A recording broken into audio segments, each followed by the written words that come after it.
berikan terus aku tambahan ilmu. Karena semakin orang ngerti, semakin orang akan bisa berbesar hati. Semakin orang paham, dia akan gak gampang nyalahkan orang lain.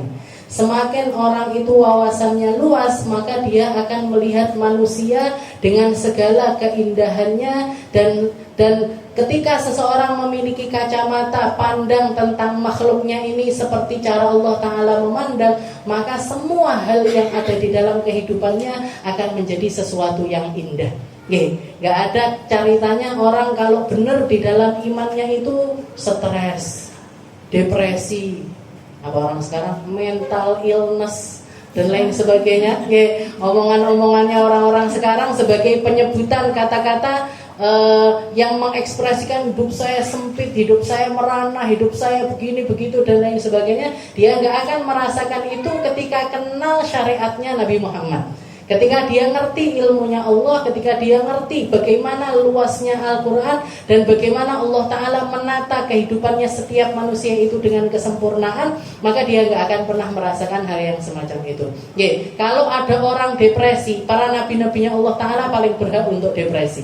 Kalau ada orang mental illness, ini para anbiya itu orang yang paling pas, paling pantas untuk kejadian yang semacam itu. Karena kalau kita lihat apa ujian yang nggak didapat sama para nabi, sama para rasul ini apa? Nabi Muhammad itu apa yang nggak didapat dari cobaannya orang hidup itu apa? Lahir, bapaknya nggak ada, umur 2 tahun, ibunya umur 4 tahun, ibunya nyusul nggak ada, umur 8 tahun, kakeknya nyusul nggak ada, sampai akhirnya umur 10 tahun, 11 tahun sudah terbebani dengan beban-beban yang biasanya anak umur segitu nggak terbebani. Sudah nyari nafkah, sudah dagang, sudah ini itu dan lain sebagainya. Tapi karena beliau minta terus sama Allah Ta'ala ini, Rabbi zidni ilma, Rabbi zidni ilma, semua hal itu bisa dilalui dengan keadaan yang luar biasa. Dan perbedaannya kalau Nabi Musa mengatakan Rabbi syrahli sadri, ya Allah lapangkan dada saya untuk bisa berdakwah. Nabi Muhammad, Allah Ta'ala mengatakan alam nasyrah laka sadrak, bukankah telah aku lapangkan hatimu wahai Muhammad. Jadi belum minta sudah dikasih sama Allah. Belum minta keadaan hatinya ini enak, sudah dienakkan sama Allah Ta'ala untuk menyerap, untuk untuk menghadapi semua hal yang akan terjadi kepada kehidupan beliau selanjutnya. Makanya ketika kita ngaji, belajar jadi jenengan semuanya guru, jenengan semuanya orang yang menyampaikan ilmu, orang yang menyampaikan ilmu. Salah satu ujiannya orang yang menyampaikan ilmu biasanya nggak mau belajar. Salah satu ujiannya. Dan di dalam kitab Ta'limul Muta'alim dikatakan salah satu hal yang jadi mujahadahnya para pengajar itu, orang-orang yang megang kuasa di dalam berbicara, harus meluangkan waktunya untuk belajar.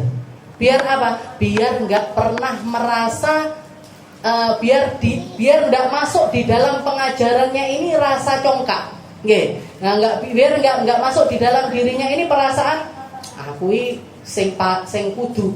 Saya ini harus didengerin, orang lain harus mendengarkan. Itu biar jangan sampai datang rasa tersebut. Guru saya Habib Umar bin Hafid itu setiap kali, jadi salah satu majelis yang sering kali beliau hadiri itu majelisnya Habib Salim Asyatiri.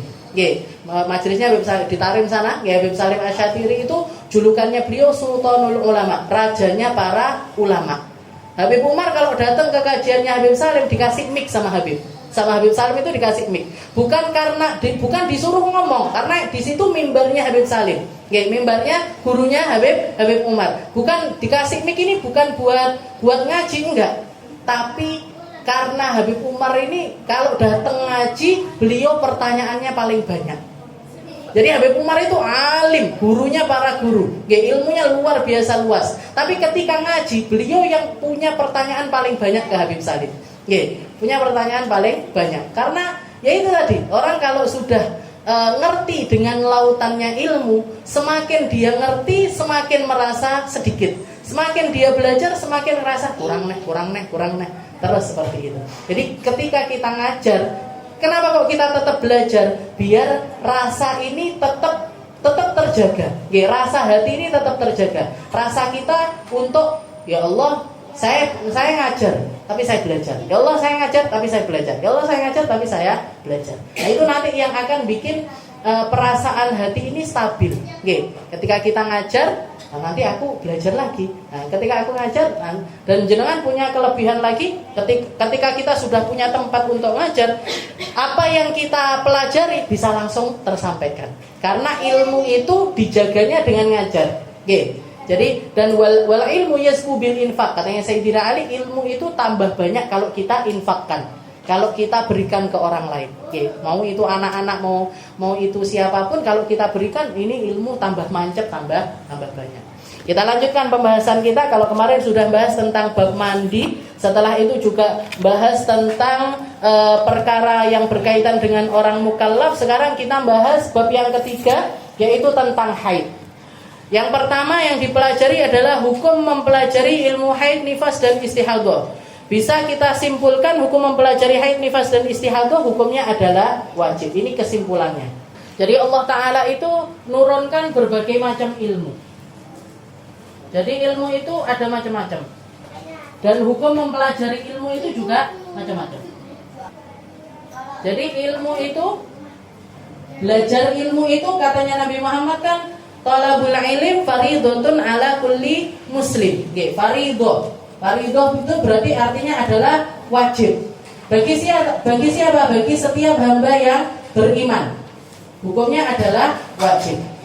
Tapi ilmu apa yang wajib diketahui itu ilmu apa dan ilmu yang bagaimana? Ilmu yang ilmu yang wajib dipelajari adalah ilmu yang berkaitan dengan keabsahan muamalah kepada Allah dan juga kepada sesama. Jadi ilmu yang berkaitan dengan keabsahan muamalah kita dengan Allah dan juga kepada sesama, maka ini semua ilmunya hukumnya adalah wajib. Kita wajib sholat, berarti ilmunya sholat wajib. Orang mau sholat harus toharo, berarti ilmunya toharo juga wajib. Orang mau puasa Ramadan, berarti ilmunya puasa juga wajib. Orang mau zakat, berarti ilmunya zakat wajib. Orang mau haji, berarti ilmunya haji juga wajib. Ini yang kaitannya muamalah dengan Allah. Kalau yang muamalah dengan sesama gimana? Muamalah dengan sesama, jenengan masuk ke dalam dunia jual beli, maka berarti ilmu muamalah wajib. Jangan mau masuk ke dalam mau ngadakan utang piutang, berarti ilmunya utang piutang juga harus ngerti. Mau melakukan wakaf, ilmunya wakaf juga harus ngerti. Jadi semua ilmu yang ngatur tentang ibadah seseorang atau muamalah seseorang antara dirinya dengan Tuhannya ataupun antara dirinya dengan sesama, maka semua hukumnya adalah wajib. Dan ilmu penunjangnya pun juga hukumnya menjadi wajib. Setelah ilmu wajib, ada juga yang namanya ilmu sunnah. Ilmu sunnah ini gimana? Ilmu sunnah ini adalah ilmu yang mempelajari tambahan dari sesuatu yang wajib. Jadi poin-poin yang menjadi tambahan sesuatu yang wajib, maka ilmunya hukumnya nggak lagi wajib, tapi hukumnya adalah sunnah. Jadi kayak contohnya ilmu yang hukumnya sunnah dipelajari itu apa? Kita ngaji Al-Quran dengan benar itu hukumnya wajib. Jadi ngaji Al-Quran dengan cara yang benar, waktunya panjang-panjang, waktunya pendek-pendek, waktunya dengung-dengung, itu hukumnya adalah wajib. Baca Al-Quran dengan cara yang benar itu hukumnya wajib. Tapi ilmunya mempelajari hal tersebut, apa ilmunya? Tajwid. Ilmu tajwid ini hukumnya gak wajib. Hukumnya adalah sunnah. Hukum belajar, ini namanya idgham bi gunnah, ini namanya idgham bila gunnah, ini namanya mat tabi'i, ini namanya mat arid lis sukun, ini namanya. Jadi ngerti dengan hukum-hukumnya itu tadi, itu pelajarannya namanya ilmu tajwid, dan belajar ilmu tajwid itu hukumnya adalah sunnah. Oke. Makanya bisa saya katakan kalau misalkan di Darussalam ini pakainya metode Umi, oke, belajar Al-Quran pakai metode Umi itu yang wajib sampai mana? Dari mulai jilid 1 sampai Ghorib. Oke, jilid 1 sampai Ghorib itu ilmu wajib. Tajwid, kitab tajwid tambahannya itu hukumnya adalah sunnah. Misalkan nggak dipelajari sekalipun orang nggak dosa. Nah, orang nggak dosa. Tapi mulai dari jilid 1 sampai Ghorib, okay, karena di Ghorib kan ada nanti Ghorib ibu suar, ada yang misalkan di sini ininya di sini, ininya di sini. Nah, itu tambahan yang seperti itu masih masuk di dalam kategori wajib. Tapi di tajwidnya yang ngasih nama panjang segini, ini namanya mat ini nama, nah itu hukumnya adalah sunnah. Kalaupun misalkan orang nggak belajar ilmu tajwid, tapi pelafatan Al-Qur'annya itu benar, itu sudah mencukupi di dalam keilmuan orang tersebut. Kayak yang dilakukan para sahabatnya Nabi, nggak ada zaman dulu itu nggak ada yang namanya ilmu tajwid. Oke. Bahkan Al-Qur'an ketika dituliskan nggak pakai titik, nggak pakai gigi, nggak pakai harokat. Jangan bayangkan, kita pakai titik, pakai gigi, pakai harokat kelera-keleru sih. Ini zaman dulu, zamannya Nabi Muhammad, belum ketemu huruf itu, belum ketemu titiknya, belum ketemu harokatnya, belum ketemu giginya. Jadi kalau shin gitu ya sama. Jadi modelnya podo, ndak enek titiknya, ndak enek apa-apa nih. Nah, tapi para sahabat gimana caranya mereka belajar Al-Quran ini, gimana caranya? Talaqtiyan. Jadi setiap kali ayat turun sama Nabi ditalkinkan, para sahabat nirukan, ngafalkan. Nanti turun ayat lagi disampaikan, ditalkin sama Nabi, nah, ditirukan terus. Nanti yang ketemu sama Nabi nyampaikan ke anaknya, anaknya nyampaikan ke anaknya lagi, anaknya nyampe terus sampai kepada kita. Dengan cara itulah Al-Quran itu terjaga. Berarti gimana? Ilmu baca Al-Quran dengan benar itu hukumnya wajib. Tapi belajar ilmu tajwid hukumnya adalah sunnah. Sama juga dengan kita muamalah sama Al-Quran, baca Al-Quran dengan benar itu hukumnya wajib. Ngafalin Al-Quran hukumnya adalah sunnah. Ada yang mengatakan hukumnya sunnah, ada yang mengatakan hukumnya wajib, tapi wajib kifayah. Jadi wajib itu kan ada yang individu. Ada kewajiban yang sifatnya itu personal. Kita sholat, semua dari kita wajib sholat. Tapi kalau masalah sholat jenazah itu hukumnya adalah fardu kifayah. Kalau sudah ada sebagian orang yang melakukannya, gugur kewajiban bagi yang lainnya. Ngafalin Al-Quran juga seperti itu. Jadi kalau misalkan sak kampung ini, jadi daerah sebesar yang bisa dipakai orang untuk melakukan masafah qasar, jadi sekitar 84 kilo. Nah, daerah itu tadi satu pun nggak ada yang menghafal Al-Quran, maka sak kampung itu dosa kabeh. Tapi ketika ada satu orang yang ngerti, atau ada orang yang mempelajarinya, gugur kewajiban bagi yang lainnya. Jadi ilmu yang hukumnya wajib kifayah ini macam-macam. Hafal Al-Quran wajib kifayah, ngerti hukum faraid, ngerti hukum tentang warisan, ini hukumnya adalah fardu kifayah. Ada satu orang yang ngerti, maka cukup bagi yang lainnya, nggak menggugurkan kewajiban bagi yang lainnya. Tapi kok sampai sak kampung, sak Tulungagung ini nggak ada satupun yang ngerti ilmu faraid, sak Tulungagung kabeh kedosa. Setulungagung semuanya kena dosanya. Nah, makanya kita itu punya utang sama anak-anak yang masuk ke pesantren. Karena kalau masuk pesantren biasanya ilmu-ilmu kayak gini mesti dipelajari. Nah, ini hukumnya apa? Ilmu wajib kifayah.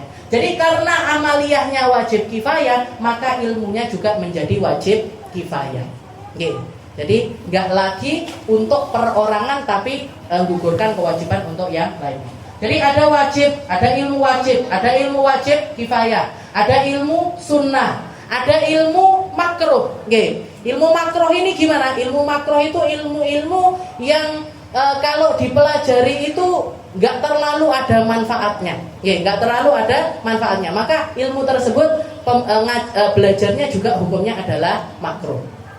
Kayak misalkan orang belajar dukun. belajar jadi dukun. Kalau cuma sekedar pengen belajar aja, maka hukumnya makruh. Tapi kalau pengen belajar untuk mengamalkannya, aku tak dukun. Banyak kok milik nyantet kuwi. Maka gimana hukum ilmunya? Hukum ilmunya jadi mulai dari belajar dia sudah kena dosanya. Hukumnya ilmunya adalah ilmu haram. Oke, hukumnya adalah ilmu haram. Jadi ilmu pun macam-macam. Nah, di sini dikatakan ilmu haid ini masuknya kategori ilmu yang mana? Ilmu wajib. Dan wajibnya itu per orang. Oke, semua orang harus mempelajarinya. Oke, kalau nggak sempat, nggak pernah belajar gimana? Maka ketika seseorang mengamalkan suatu amalan tanpa ilmu, amaluhu mardudatun la tuqbalu, dikatakan di Zubat amalnya dia tertolak. Sampai kapan? Sampai dia belajar. Oke. Jadi kalau jenengan belajar ilmu haid ini sekarang ini pertama kalinya belajar ilmu haid, belum pernah belajar ilmu haid sama sekali, maka dosa kita sebelum mengetahui, jadi dosa kita yang nggak ngerti tentang ilmu haid itu gugur sekarang.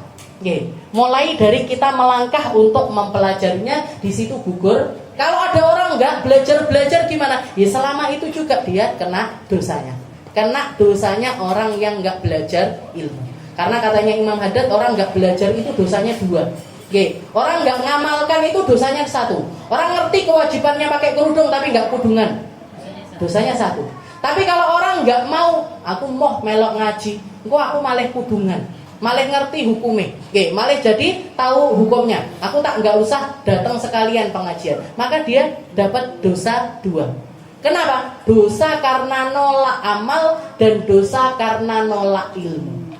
Kalau orang masih ngaji tapi masih ngakui jilbabannya aslinya wajib tapi aku rong iso kudungan. Oke, ini tuh sebenarnya bagus tapi saya belum bisa. Saya begini itu sebenarnya yang benar itu begini tapi saya itu belum bisa. Kayak banyak hal yang terjadi di masyarakat ini kan seperti itu. Oke, tahu kita apa yang seharusnya benar itu apa tapi kita belum mampu melakukannya. Ini gimana hukumnya? Kita dapat dosanya 1, dosa karena nggak ngamalkan aja. Tapi dosa ilmunya sudah gugur. Makanya belajar ilmu itu, belajar ilmu haid ini hukumnya adalah dan yang wajib siapa? Yang wajib siapa? Wajib bagi setiap wanita untuk mempelajari masalah tersebut sebab banyak ibadah, sholat, tawaf, baca Al-Quran yang sah dan tidaknya sangat erat hubungannya dengan pemahaman seseorang tentang haid. Jadi setiap perempuan wajib belajar. Setelah itu wajib juga bagi suami. Jadi bukan cuma perempuan aja yang wajib, laki-laki juga wajib untuk mempelajari ilmu haid.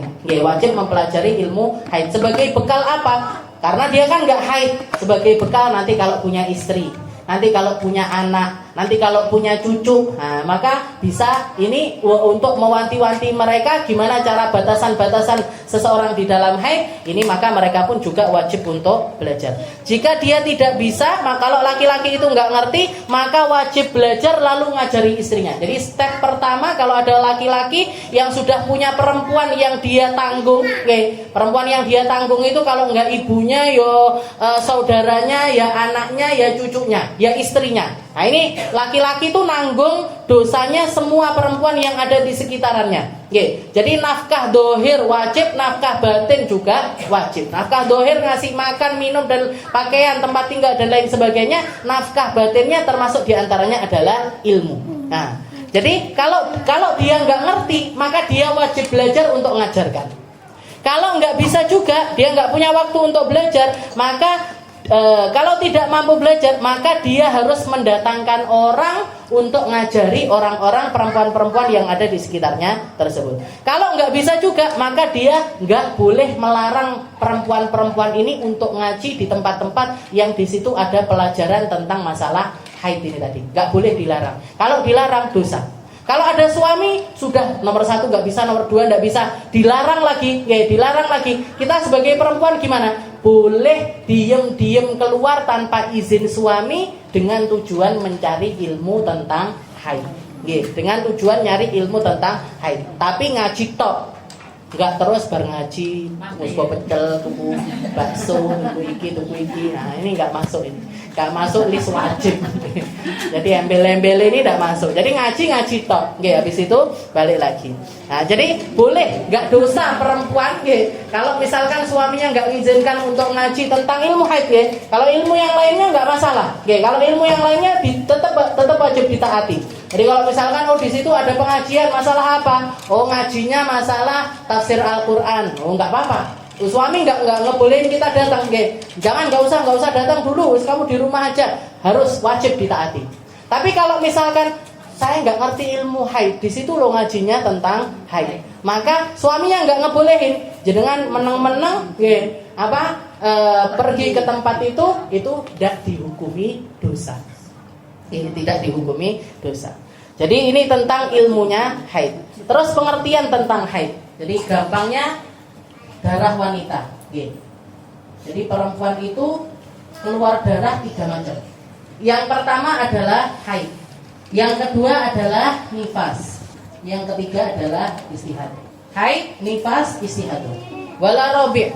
Gak ada secara hukum ya. Secara hukum tidak ada darah ketiga. Tidak ada hukum darah ketiga. Kalau darah perempuan keluar, kalau enggak haid ya nifas ya istihadah. Kalau enggak haid nifas ya istihadah. Haid itu apa? Dalilnya kalau ada haid itu apa? Allah Ta'ala mengatakan di dalam Al-Quran, yas'alunaka 'anil mahid. Qul huwa adza fa'tazilun nisaa fil mahid wa la taqrabuhunna hatta yadhhur fa idza tatahharna fa'tuhunna min haitsu amarakumullah. Jadi Allah Ta'ala mengatakan ketika para sahabat Nabi ini nanya sama Nabi Muhammad, ya Rasul, haid itu apa? Dan sebatas mana peraturan yang berlaku bagi seorang laki-laki terhadap perempuan-perempuan mereka yang sedang mengalami yang namanya haid. Nah, maka turun ayat ini, yas'alunaka 'anil mahid. Mereka nanya kepadamu wahai Muhammad tentang haid. Katakan kepada mereka, qul huwa adza. Katakan kalau haid itu adalah darah kotor atau darah penyakit yang memang harus keluar dari perempuan. Qul huwa adza. Ada juga yang menafsirkan yang dimaksud adza di situ najis. Berarti darahnya itu hukumnya adalah najis. Kalau kena celana dalam, kalau kena baju, maka wajib dicuci. Kalau celana dalam bajunya itu mau dipakai untuk sholat.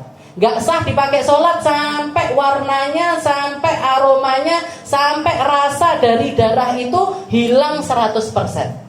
Dicipi Ustazah? Ya enggak usah. Dadak dicipi itu enggak perlu. Jadi najis, hukumnya adalah najis. Kalau kena spray, kalau kena kasur harus dibersihkan dengan benar. Ya harus dibersihkan dengan benar. Yas'alunaka 'anil mahid. Qul huwa adza. Katakan kalau itu adalah sebuah penyakit. Yas'alunaka 'anil mahid qul huwa adza. Fa'tazilun nisaa fil mahid. Katanya Allah Ta'ala, maka hindarilah istrimu ketika mereka dalam keadaan haid. Nah, hindarilah istrimu ketika mereka dalam keadaan haid. Nah, hindarinya ini seberapa? Menghindarinya ini seberapa? Umat Islam itu ada di tengah-tengah. Gak melampaui batas seperti orang-orang Nasrani, orang-orang Kristen, gak juga melampaui batas di dalam tidak maunya seperti orang-orang Yahudi. Kalau orang-orang Nasrani, mereka itu nggak ada hukum. Maksudnya sama perempuannya yang lagi dalam keadaan haid itu ditabrak air. Maksudnya meskipun istrinya lagi halangan, tetap digauli seperti biasa. Nggak ada hukum seperti itu di dalam orang-orang Nasrani. Jadi kelewat batas, kelewat batas di dalam. Tidak ada aturannya. Sedangkan orang Yahudi juga parah, tapi parah di dalam penghindarannya. Jadi orang Yahudi itu kalau sudah perempuannya haid, lam yu'akiluhun walam yujalisuhun. Gak mau duduk bareng mereka semeja, gak mau. Ngobrol sama mereka, gak mau. Makanya sampai ada sebagian kelompok dari orang-orang Yahudi ini kalau bikin rumah kecil lagi di pelatarannya. Nanti kalau istrinya lagi haid, lagi nifas, dimasukkan ke situ. Nggak boleh keluar kecuali setelah darahnya itu berhenti. Nanti ada lubang kecil di bawahnya, kalau makanan dimasukkan lewat situ, minuman dimasukkan lewat situ. Nggak boleh mandi, nggak boleh potong kuku, nggak boleh potong rambut. Nah ini selama mereka haid, selama mereka nifas, selama mereka menjalani masa iddah. Dan masa iddahnya zaman dulu itu kalau perempuan dicerai atau ditinggal wafat suaminya, ilal haul, sebelum datang syariatnya Allah Ta'ala, iddahnya orang-orang Yahudi itu setahun. Jangan bayangkan setahun nggak mandi, nggak potong rambut, nggak potong kuku, nggak boleh. Nah, itu muamalahnya orang-orang Yahudi sama perempuan-perempuan mereka. Makan sama mereka nggak mau, minum sama mereka nggak mau, duduk semeja nggak mau. Jadi orang Nasrani kelebihan batas, nggak ada batasannya sama sekali. Orang Yahudi lebay di dalam pembatasannya. Lah Islam ngatur di tengah-tengah. Sayyidah ini banyak riwayat dari Sayyidah Aisyah. Sayyidah Aisyah cerita, saya itu lagi makan sama Nabi. Saya lagi makan sama Nabi. Saya minum, gelas tak taruh, diambil gelas saya sama Nabi. Rasulullah nyari bekas mulutnya Sayyidah Aisyah. Dipasne, diminum. Nah, ini mesranya Rasulullah sama istrinya kayak gitu. Jangan pernah suaminya kayak gitu? Jadi digolei bekasnya. Setelah itu makan daging dicokot sama Sayyidah Aisyah, dicari juga bekas gigitannya Sayyidah Aisyah, di Rasulullah nyokot dari tempat yang sama. Dan Sayyidah Aisyah mengatakan wa inni haid, dan aku waktu itu dalam keadaan haid. Maksudnya Sayyidah Aisyah, saya haid tetap makan bareng Nabi, tetap minum bareng Nabi. Bahkan seringkali saya itu lagi haid, Rasulullah tiduran di atas paha saya, yaqra'ul Quran, baca Al-Quran. Nanti senden-senden, leyeh-leyeh di badannya Sayyidah Aisyah sambil baca Al-Quran. Wa inni haid, dan aku dalam keadaan haid. Berarti apa? Yang nggak boleh bagi perempuan haid ini batasannya sampai mana? Katanya Nabi, illal jima'. Yang nggak boleh tetap tidur bareng boleh, tetap sekamar juga boleh. Yang nggak boleh adalah berhubungan suami istri. Tok, liyane pangga oleh. Nah, jadi Islam ada di tengah-tengah, nggak sampai kayak orang Nasrani, nggak sampai kayak orang Yahudi. Fa'tazilun nisa'a fil mahid wala taqrabuhunna hatta yathur. Katanya Allah Ta'ala, jangan kamu dekati mereka sampai mereka suci. Suci ini maksudnya apa? Suci darahnya berhenti dan sudah mandi suci. Jadi ya hatayat hurna ini maksudnya dua hal yang harus terjadi. Darahnya sudah berhenti dan dia sudah mandi suci. Sudah berhenti dan juga sudah mandi suci. Fa'idza tatahharna, kalau mereka sudah mandi suci, fa'tuhunna min haitsu amarakumullah. Silahkan datangi mereka, terserah seperti yang kalian inginkan. Nah ini dalilnya secara Al-Quran ini, yas'alunaka 'anil mahid qul huwa adhan. Nah, secara penghukumannya, cara praktek hukumnya pakai sunnahnya Nabi Muhammad yang tadi saya sebutkan. Tetap boleh makan bareng, minum bareng, tidur bareng, sekamar, enggak masalah semuanya. Jadi karena perempuan haid itu enggak ada yang berkurang dari mereka. Jadi makanya guru saya itu bilang, kalian para perempuan, kalau orang bisa cinta sama Nabi Muhammad 100%, kalian harusnya cinta sama Nabi Muhammad 200%.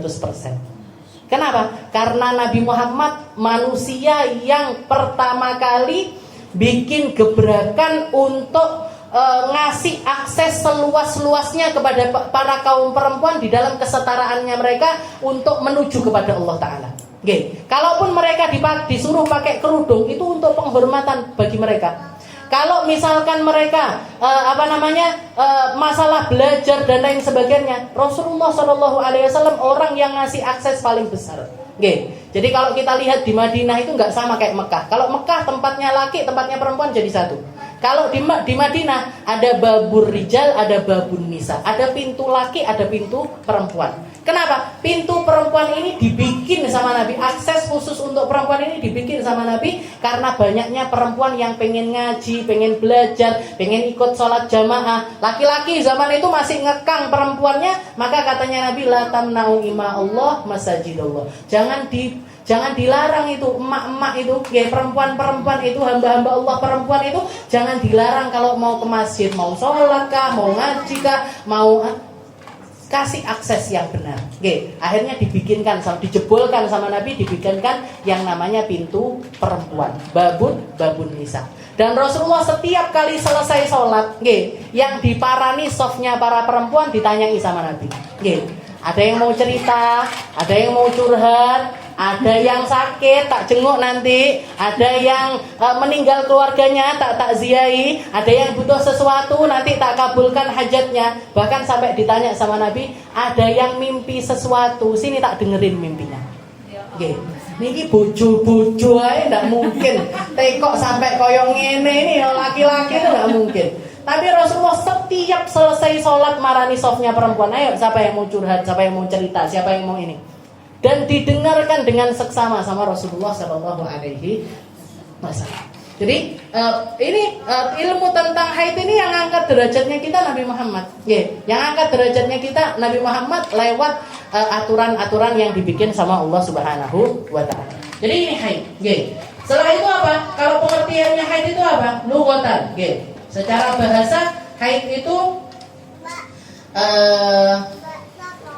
secara bahasa adalah darah yang mengalir. Jadi darah dam jibillah, darah yang biasa keluar.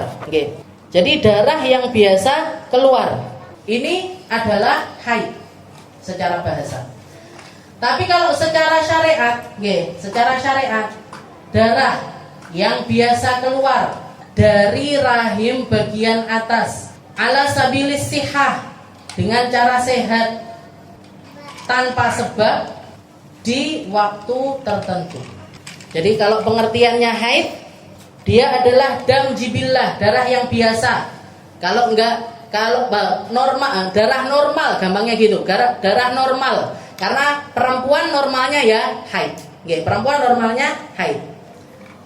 Min aqsa rahimil mar'ah, dari rahim perempuan bagian atas. Kalau kita lihat kan, kalau sekarang orang gambarkan rahim kan kayak gini. Ini mulutnya rahim, Nah, darah haid ini keluarnya dari sini, dari bagian atasnya rahim. Ini nanti rontok keluar, rontok keluar. Nah, jadi dari rahim perempuan bagian atas. Nanti kalau istihadah dari rahim perempuan bagian bawah. Jadi tempat keluarnya sudah beda.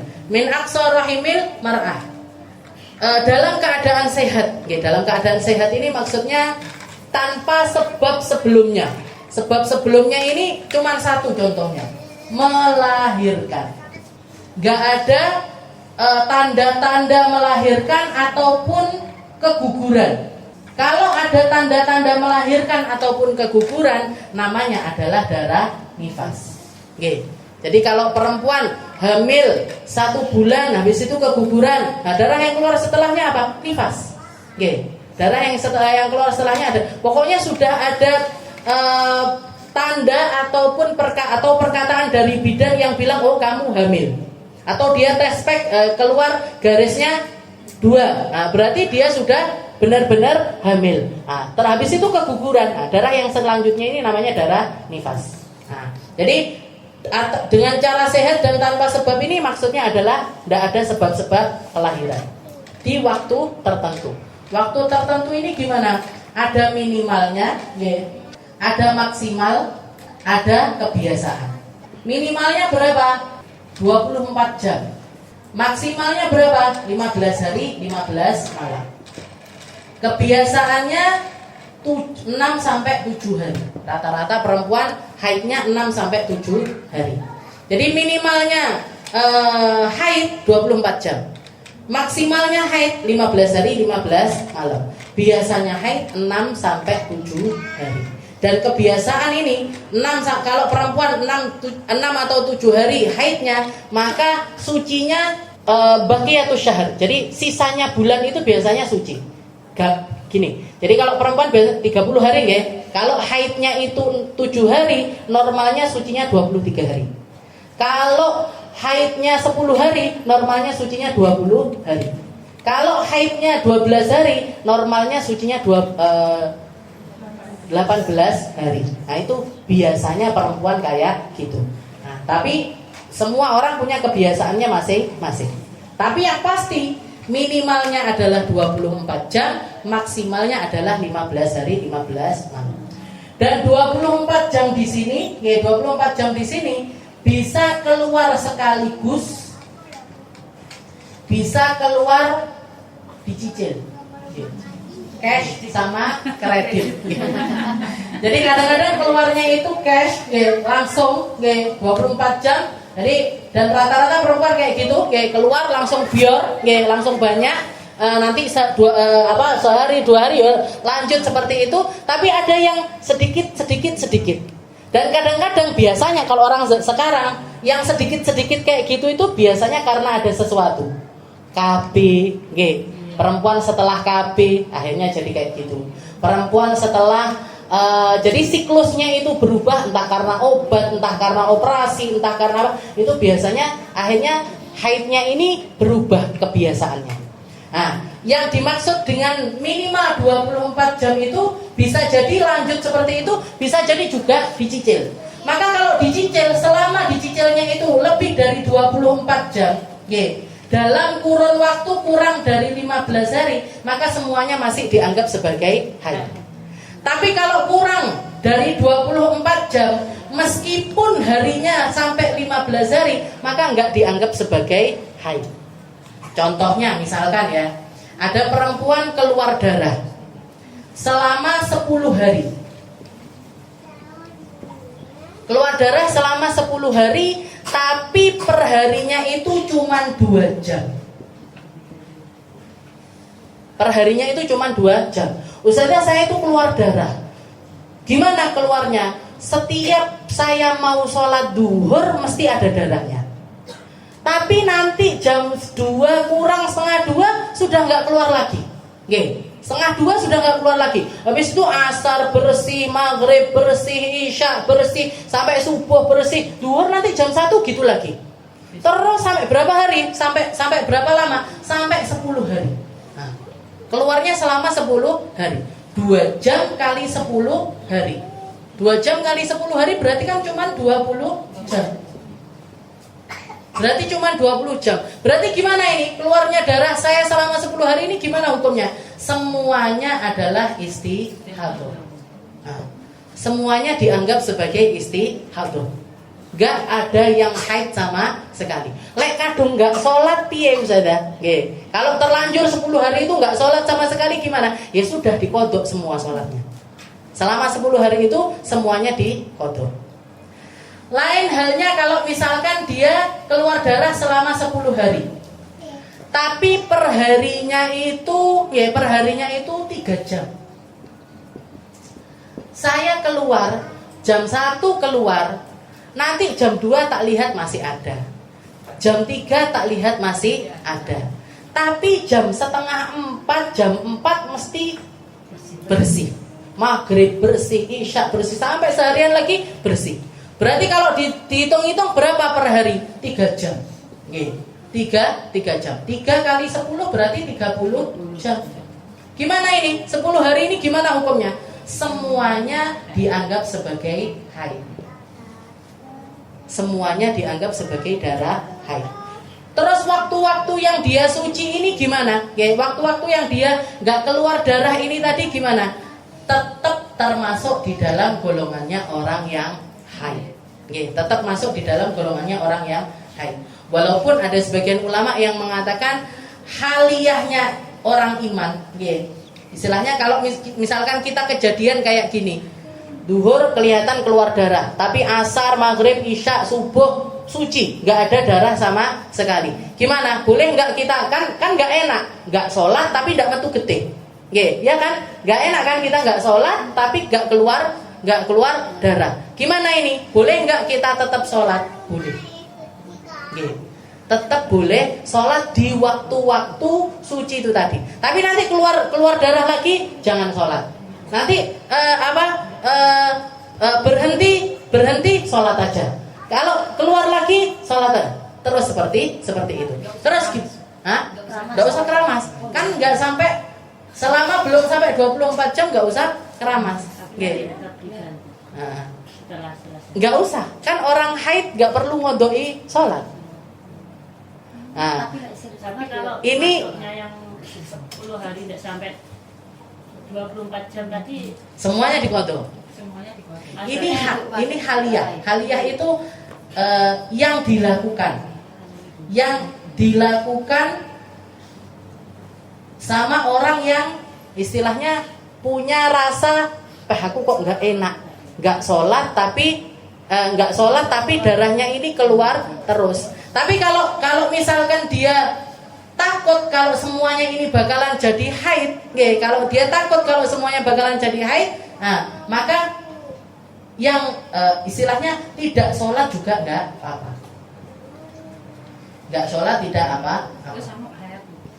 Sanuo haid. Jadi ini yang dilakukan sebagian orang. Kayak istilahnya gini loh. Kayak gini ini boleh. Jadi kita ngelakoni dengan cara seperti ini boleh. Tapi yang harusnya dilakukan pertama gimana? Ya yang ini, yang nggak sholat. Tapi kalaupun misalkan kita sholat boleh. Kalaupun kita sholat boleh. Kenapa? Karena dohirnya nggak ada darah yang keluar. Dohirnya nggak ada darah yang keluar.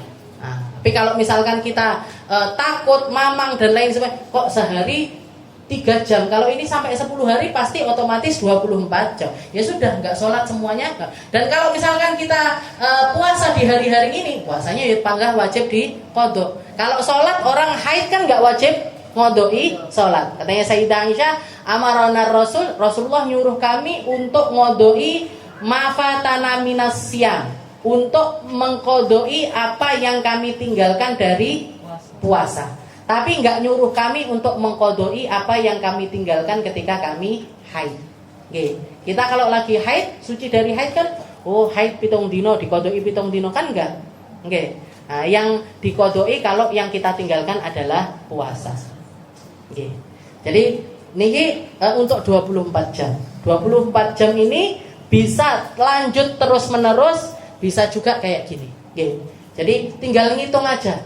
Kalau saya keluar lebih dari dalam kurun waktu 10 hari, pokoknya sampai batas waktu 15 hari ini tadi, kok di atas 24 jam, maka berarti semuanya dihukumi sebagai haid. Tapi kalau misalkan nggak sampai 24 jam, maka semuanya dianggap sebagai istihadah. Iya. Tapi kalau posisinya waktu itu nanti kan bersih, posisinya keluarnya 1 harinya cuma 2 jam. Nah itu nanti bersih itu posisi sholat. Nanti setelah 10 hari ini pun tetap dikodok lagi sholatnya, apa tetap yang di situ itu sah sholatnya? Tetap dikodok sholatnya. Ketika dia istihadah, jadi keluar 10 hari, 2 jam. Waktu sehari itu kan posisinya cuma keluar 2 jam. Dia tetap sholat. Itu nanti setelah 10 hari tetap dikodok sholatnya. Buatan perlu dikodok. Ya, yang dikodoi cuman sholat yang dia tinggalkan. Kalau dia tetap melaksanakan sholat, maka sholat itu sudah mencukupi. Karena sholatnya orang yang istihadah tetap sah. Puasanya pun juga sah. Jadi kalau ada orang istihadah, jadi kelihatan kok metune mek 2 jam, wis tak puasa aja lah, misalkan gitu. Dia niat puasa. Gimana ini niat puasanya dia? Sah. Jadi niat puasanya dia sah dan puasanya dia juga sah. Apalagi kalau orang haid itu, orang ketika haid nggak ada kewajiban untuk dalam keadaan suci dari hadas kecil ataupun hadas besar. Jadi misalkan orang lagi puasa kok berhadas besar, puasanya tetap sah. Kayak misalkan contohnya itu gini. Misalkan ada suami istri, malamnya hubungan suami istri. Ketiduran bablas sampai subuh.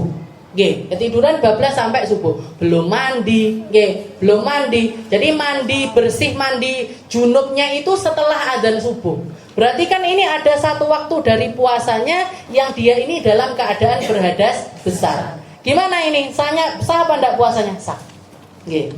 Jadi karena orang yang lagi berhadas besar, orang puasa nggak wajib suci dari hadas kecil dan juga hadas besar.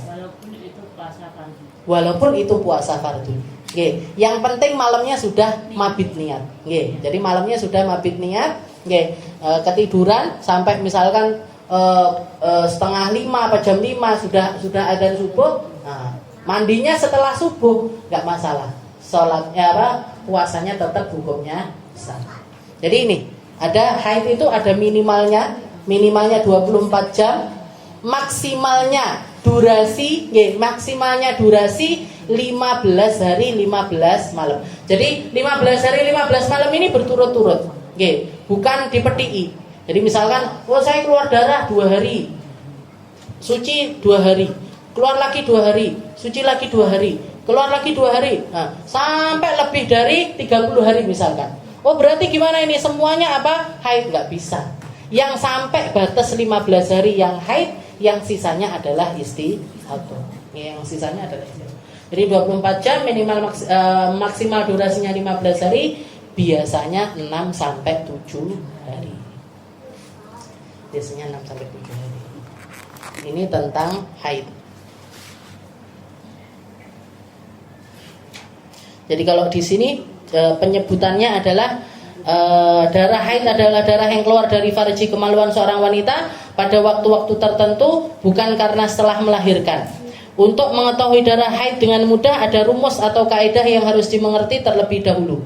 Jika kaidah ini tidak dihafal dan difahami, maka akan sulit memahami persoalan haid yang sebenarnya sangat mudah. Kaidahnya, jika ada perempuan mengeluarkan darah, maka darah itu akan dihukumi haid jika telah terpenuhi 5 hal berikut. Yang pertama, dia berusia 9 tahun Hijriah atau lebih. 9 tahun, minimalnya 9 tahun kurang 16 hari. Darahnya kalau keluar darah didahului dengan suci 15 hari 15 malam terlebih dahulu. Nah, kayak kemarin yang kita bahas. Kalau perempuan yang pertama kali haid yang dilihat umurnya. Kalau perempuan yang sudah kebiasaan haid, maka yang dilihat adalah masa sucinya. Setelah itu darah tidak kurang dari 24 jam dalam jangka 15 hari. Umumnya darah haid adalah 6 hari 6 malam atau 7 hari 7 malam. Darah tidak lebih dari 15 hari, darah tidak didahului oleh kelahiran. Kalau didahului kelahiran atau didahului dengan kehamilan, maka darah yang keluar itu namanya adalah darah nifas. Selain dari darah haid, jadi kalau nanti nifas sekelumit, jadi kalau nifas ini apa? Darah yang keluar setelah orang hamil atau setelah orang melahirkan. Kalau darah istihadah apa? Darah istihadah itu setiap darah yang tidak bisa dihukumi haid, tidak bisa dihukumi nifas, maka berarti dia dihukumi sebagai istihadah.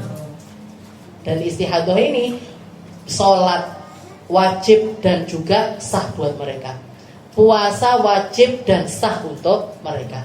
Nah, jadi istihadah itu persis kayak orang suci, persis seperti orang suci, walaupun darah ini tetap terus-terusan keluar.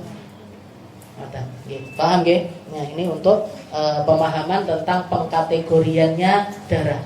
Cuman 3 secara hukum, haid, nifas dan juga istihadah wala rabi. Enggak ada darah yang wallahu a'lam bishawab.